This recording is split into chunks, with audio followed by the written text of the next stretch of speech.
Welcome to সোমার system. অনেক দিন ধরে জমিয়ে রাখা এই ভিডিওটা এবার আপলোড করার পালা। চলে গেছিলাম ডোকরা গ্রামে, আর ওখানে গিয়েই দেখা হলো কিছু কচি কাচার সঙ্গে।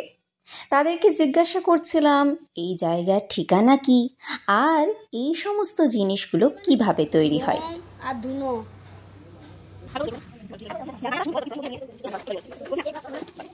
নিয়ে কি করে তৈরি করে? ছাঁচ মাটি চাপা দেয়, দিয়ে আগুন সালে চাপিয়ে দেয়, দিয়ে পিতলটা গুলবে, দিয়ে ঢুকে যাবে, দিয়ে মালটা হয়ে যাবে, দিয়ে মাটিটা। ওর মুখে সবটা শুনে আমি দেখতে গেছিলাম চারিদিকের পরিবেশটা। গ্রাম্য জীবন মূলত ফুটে ওঠে এই ডোকরা শিল্পে। তবে হ্যাঁ, দেবদেবীর মূর্তিও কিন্তু বাদ যায় না। দেখুন কি অসম্ভব সুন্দর কাজ, যদিও এগুলো ডোকরার নয়। আমি তারপর গেলাম এই ভদ্রলোকের কাছে।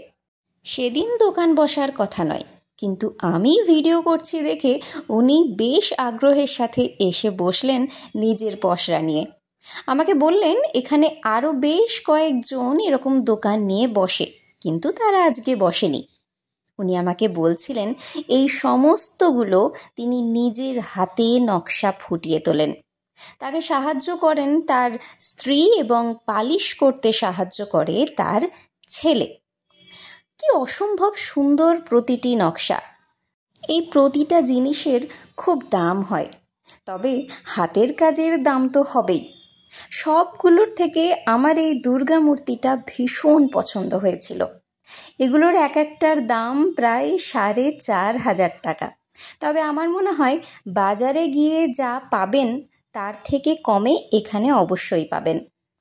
আরও ছিল কিছু চাবির রিং, যেগুলো উনি এক এক করে সাজিয়ে সাজিয়ে রাখছিলেন আর আমাকে প্রত্যেকটা চেনাচ্ছিলেন কোনটাতে কী নকশা তুলে ধরা হয়েছে।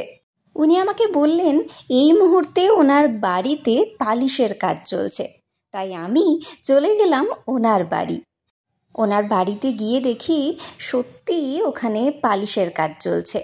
সব র মেটেরিয়াল নামানো রয়েছে, আর ভিতরে আরও অনেক কিছু জিনিস ছিল যেগুলো ওনার মা আমাকে একটা একটা করে দেখাচ্ছিলেন। সেখান থেকে আমি নিজের জন্য কিছু কিনেছি। কি কিনেছি?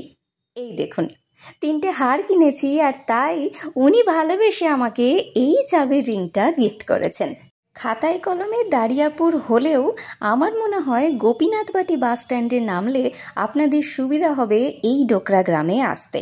তাই দেরি না করে, যদি সময় আর সুযোগ দুটোই থাকে, তাহলে আজই চলে আসুন এই ডোকরা গ্রামে, আর এসে বলুন আপনাদের কেমন লাগলো। আজকে বিদায়।